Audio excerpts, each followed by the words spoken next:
পরিস্থিতি অসংখ্য দিন আপনারা সালাফি কনফারেন্সের স্টেজ থেকে আব্বুর মুখে কথা বলতে শুনেছেন যে জামিয়া সালাফিয়া একটি অনন্য প্রতিষ্ঠান, একটি শ্রেষ্ঠ প্রতিষ্ঠান।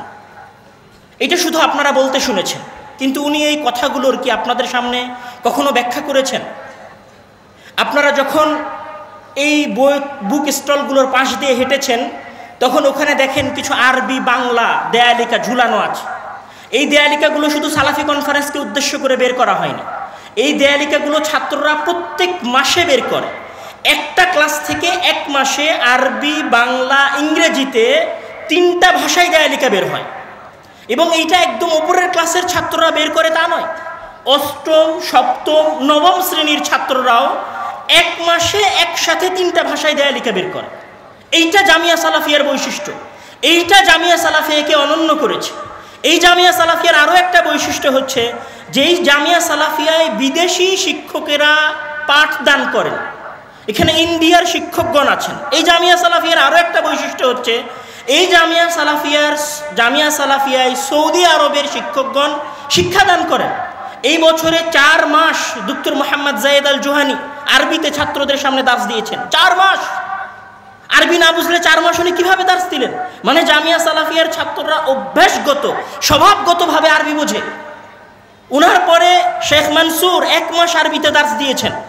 তারপরে এই যে আমাদের সালাফি কনফারেন্স শেষ হবে, আর আগামীকাল সকাল থেকে 7 দিন ব্যাপী এক ইলমি মাজলিস শেষ হবে, আরেক ইলমি মাজলিস জামিয়া সালাফিয়ায় শুরু হবে।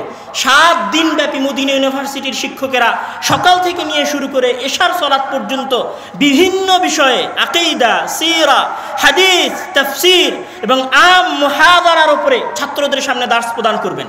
এইগুলো জামিয়া সালাফিয়াকে অনন্য করেছে। এই জামিয়া সালাফিয়াকে আরও একটা জিনিস অনন্য করেছে, সেটা হচ্ছে এই জামিয়া সালাফিয়ার ছাত্রদের একদম নিজস্ব তত্ত্বাবধানে প্রকাশিত একটি 3 ত্রৈমাসিক পত্রিকা কিশলয়। শুধুমাত্র ছাত্ররাই নিজেদের প্রচেষ্টায় বের করেছে। এখানে যে ডিজাইনটা করা আছে, এই ডিজাইনটাও ছাত্রদের করা। যেই ছাত্র এই গ্রাফিক্সের কাজ করেছে সে নিজে গ্রাফিক্সের কাজ করেছে। যে প্রুফ রিডিং করেছে সেই ছাত্র নিজে প্রুফ রিডিং করেছে। এই বৈশিষ্ট্যগুলো জামিয়া সালাফিয়াকে অনন্য করেছে। আপনারা সবাই জামিয়া সালাফিয়াকে ভালোবেসে এই সম্মেলনে এসেছেন। অবশ্যই জামিয়া সালাফিয়া থেকে যাওয়ার সময় জামিয়া সালাফিয়ার ছাত্রদের এই স্মৃতি, এই অনন্য কৃতিগুলো সাথে করে নিয়ে যাবেন। যাওয়ার সময় ওই দেয়ালিকার ছবি তুলে নিয়ে যাবেন। জামিয়া সালাফিয়া আরও একটা জিনিসে বিশ্বাস করে। জামিয়া সালাফিয়া বিশ্বাস করে যে জালসা, প্রোগ্রাম গতানুগতিক যা আসবে আর শুনে চলে যাবে, এটা জামিয়া সালাফিয়া বিশ্বাস করে না। জামিয়া সালাফিয়া বিশ্বাস করে হালাকা, জালসা হবে ইসলামিক এবং জ্ঞানমূলক। এই জন্য দেখেন এখানে যারা বক্তব্য দিচ্ছেন, যিনি বক্তব্য দিয়ে গেলেন বাংলাদেশের শ্রেষ্ঠ পণ্ডিতদের মধ্যে একজন আকরামুজ্জামান বিন আব্দুস সালাম হাফিজাহুল্লাহ। উনার পরে যিনি বক্তব্য দিবেন তিনি হচ্ছেন বাংলাদেশের আকীদার সবচেয়ে বড় পণ্ডিত, বিদগ্ধ আলেম, আমাদের মাথার তাজ আবু বকর জাকারিয়া হাফিজাহুল্লাহ। এইগুলো জামিয়া সালাফিয়ার বৈশিষ্ট্য। এই জামিয়া সালাফিয়া জ্ঞান প্রচার করতে চায়, আর এই জ্ঞান প্রচারের সবচেয়ে বড় একটি মাধ্যম হচ্ছে আল ইতিসাম পত্রিকা।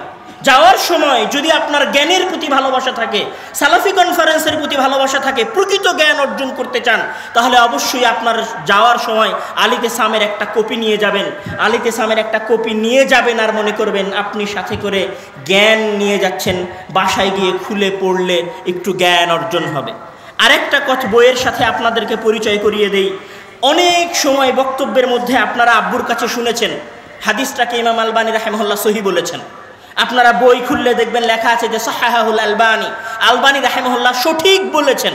আলবানী রাহিমাহুল্লাহ সঠিক বলেছেন মানে হাদিস গ্রহণযোগ্য, এটা আমরা সবাই জানি। কিন্তু ইমাম আলবানী রাহিমাহুল্লাহ কোথায় হাদিসকে সহি বলেছেন সেটা কোনো সময় জানার, দেখার সৌভাগ্য হয়েছে? বই তো সব আরবিতে লেখা, আমরা সাধারণ মানুষ কিভাবে জানবো? জামিয়া সালাফিয়ার গবেষণাগার আপনাদের জন্য সেটা সহজ করে দিয়েছে। 3 খণ্ডে ইমাম আলবানী রাহিমাহুল্লাহর বলা সহি হাদিসগুলো এখানে বাংলায় অনুবাদ করা আছে। এটা জামিয়া সালাফিয়া আপনাদেরকে জ্ঞান দিতে চায়। জামিয়া সালাফিয়া জাস্ট গতানুগতিক কোনো অনুষ্ঠান নয়। এই যে জামিয়া সালাফিয়ার অনুষ্ঠান হচ্ছে, এই অনুষ্ঠানকে কেন্দ্র করে 10-এরও অধিক বই প্রকাশ করা হয়েছে। মানে জামিয়া সালাফিয়া আপনাদেরকে শুধু বক্তাদের বক্তব্য সাথে নিয়ে যেতে দেয় তা নয়, বরং বলে যে আপনারা যখন এসেছেন তখন শুধু বক্তাদের বক্তব্য নয়, যাওয়ার সময় সাথে করে কিতাব নিয়ে যাবেন। বই কিনে কেউ কোনো সময় দেউলিয়া হয় না। আর সেই বই যদি দিনের বই হয়, তাহলে এই বই কেনার যে 200টা টাকা, সেই 200টা টাকাও আপনাকে কিয়ামতের দিন জান্নাতে নিয়ে যেতে পারে। আরও একটা গুরুত্বপূর্ণ বইয়ের সাথে আপনাদের পরিচয় করিয়ে দেয়। আপনাদের সবার পরিচিত, ভালোবাসার, যুবকদের আইকন বা আইডল হিসেবে আপনারা যাকে মনে করেন, আব্দুল্লাহ বিন আব্দুর রাজ্জাক, যার বক্তব্য শোনার জন্য আপনারা অধীর আগ্রহে অপেক্ষা করেন। উনি যে বক্তব্যগুলো দিয়েছেন বিগত বছর ফিলিস্তিন সম্পর্কে, বাইতুল মাকদাস সম্পর্কে, সেই বক্তব্যটা এখানে আছে। অবশ্যই যাওয়ার সময় এই বইটা নিয়ে যাবেন। এখানে তার বলা ওই কথাগুলোই আছে, যেগুলো শুনে আপনারা জ্ঞান অর্জন করেন, যেগুলো শোনার প্রতি আপনাদের ব্যাপক পরিমাণ আগ্রহ রয়েছে। সবশেষে আর একটা বইয়ের সাথে পরিচয় করিয়ে দিয়ে আমি আমার বই পরিচয় পর্ব শেষ করব। আমরা জামিয়া সালাফিয়া যে জ্ঞান ভালোবাসে, তার আরও একটা বড় পরিচয় হচ্ছে এই যে এখানে শায়েক আসছেন, ফিকহ বলবেন যে সরাসরি কোনো কিছুকে হারাম বলবেন না, আবার সরাসরি কোনো কিছুকে জায়েজও বলবেন না। সরাসরি এটাও বলে দিবেন না যে অমুক জান্নাতি, আবার বলবেন না যে অমুক জাহান্নামী, আবার এটা বলবেন না যে এটা ফরজ। এই যে কাওয়ায়েদগুলো, যে কাওয়ায়েদ, যে নিয়মের উপর ভিত্তি করে ওনারা এই কথাগুলো বলেন, এই সংক্রান্ত একটা গুরুত্বপূর্ণ বই হচ্ছে নওয়াব সিদ্দিক হাসান খান ভূপালী রাহিমাহুল্লাহর ভারত উপমহাদেশের সবচেয়ে বড় পণ্ডিত শুধু নন, পৃথিবীর ইতিহাসের সবচেয়ে বড় পণ্ডিতদের একজন, ভারত উপমহাদেশের চন্দ্র বলে যাকে আখ্যায়িত করা হয়েছে, নওয়াব সিদ্দিক হাসান খান ভূপালী রাহিমাহুল্লাহর লেখা ফিকহুস সালাফ। ফিকহুস সালাফের 2য় খণ্ড প্রকাশিত হয়েছে। যাওয়ার সময় অবশ্যই এই বইগুলো সাথে করে নিয়ে যাবেন।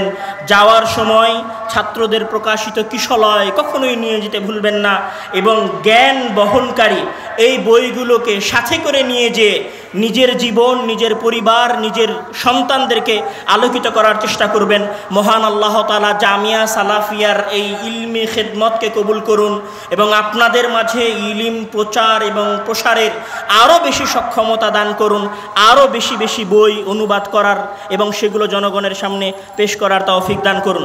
সম্মানিত উপস্থিতি, এই মুহূর্তে আমাদের সামনে আলোচনা নিয়ে আসবেন আমাদের সকলের শ্রদ্ধাভাজন প্রিয় বাংলার আকাশের, আকীদার আকাশের, যাকে আমরা সূর্য বা চন্দ্র বলতে পারি, যিনি আমাদের মাথার তাজ স্বরূপ, ওলামায়ে আহলে হাদিসের সবচেয়ে উঁচু মানের যে বক্তা বা যে আলেম, যে বিদগ্ধ পণ্ডিত আমাদের সামনে উপস্থিত হয়েছেন, আমি শায়েখ আবু বকর জাকারিয়া হাফিজাহুল্লাহকে তার গুরুত্বপূর্ণ ইলমি বক্তব্য পেশ করার জন্য বিনীত অনুরোধ করব। ফালইয়াতাফাদ্দাল মাশকুরা।